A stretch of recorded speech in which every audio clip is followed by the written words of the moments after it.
bukan hanya pentingnya mencari ilmu atau menuntut ilmu, tapi penting untuk hadir ke majelis ilmu.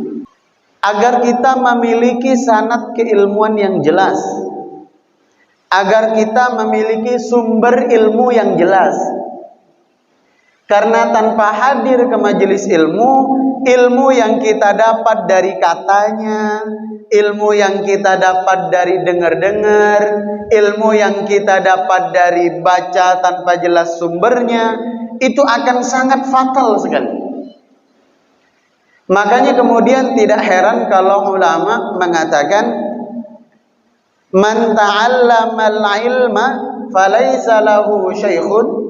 Barang siapa yang belajar suatu ilmu dan tanpa ada guru, fasyaikhuhu syaitanun, maka gurunya adalah syaitan. Kenapa? Dari sekian banyak ilmu yang disampaikan saja, yang sudah jelas diperinci saja, masih banyak juga yang salah paham dan salah tangkap. Apalagi ilmu yang sekedar kita baca dari sumber yang tak jelas dari mana asalnya. Jamaah sekalian yang dimuliakan oleh Allah. Dan kemudian kalau ilmu itu ada hubungannya langsung dengan akidah kita, dengan ibadah kita, bahaya betul kalau tak jelas dari mana sumbernya. Tidak usahlah jauh-jauh soal akidah dan ibadah. Beberapa waktu lalu, hari apa itu? Rabu malam Kamis, kami ada satu kajian, dan di penghujung kajian seperti biasa ada tanya jawab.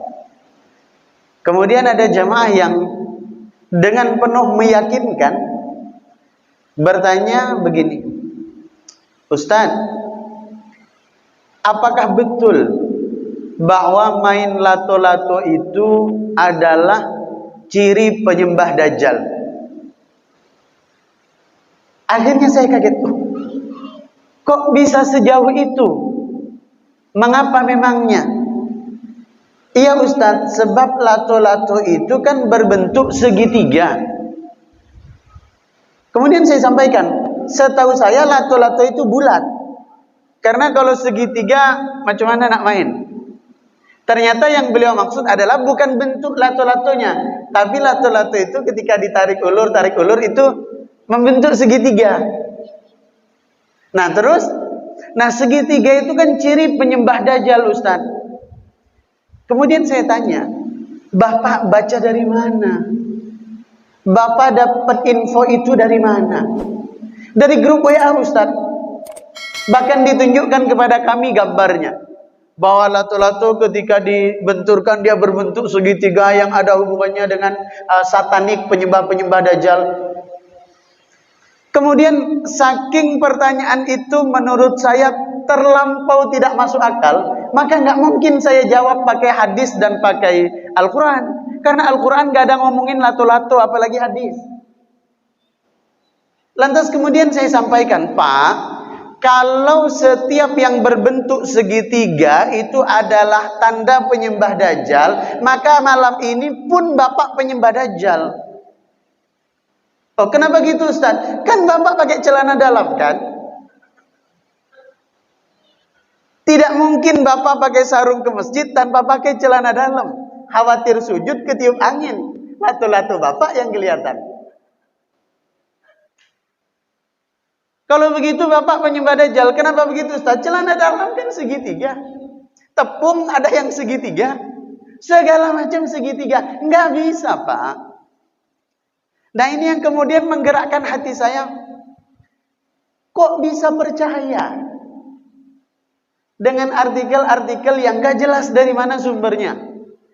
Bahkan tadi pagi pun beliau sampai kirim WA kepada saya, nggak cuman sekedar segitiga tanda penyembah Dajjal, tetapi juga sumber kebangkitan PKI. Kirim artikelnya ke saya. Dan dari mana hubungannya? Yang saya mau garis bawahi adalah bagaimana nantinya kalau seluruh umat muslim gampang percaya dengan satu informasi yang tak jelas dari mana sumbernya. Maka nggak heran kalau banyak yang terjebak pada pemahaman-pemahaman yang gak jelas dari mana sumbernya, bahkan hadis-hadis palsu yang tak jelas dari mana asalnya. Karena minim kita untuk hadir ke majelis ilmu. Maka penting untuk datang ke majelis ilmu. Yang pertama, alasan yang paling mendesak adalah agar ilmu yang kita dapat, agar pemahaman yang kita peroleh jelas dari mana sumbernya. Karena kalau kita hanya baca di internet, hanya melihat di YouTube, kadang-kadang yang kita lihat itu pun hanya potongan-potongan video. Misalnya ustadz siapa, potongan video. Kalau lihat satu video penuh, bisa jadi apa yang dijelaskan berbeda dengan potongan video. Dan kita nggak tahu yang memotong video itu punya maksud baik atau punya maksud yang tidak baik. Kita nggak tahu, maka rentan sekali. Maka saya sampaikan penting untuk hadir ke majelis ilmu. Supaya kita ibadah ada pegangannya. Supaya kita berakidah ada pijakannya. Supaya kita punya pemahaman dan keilmuan jelas sumbernya.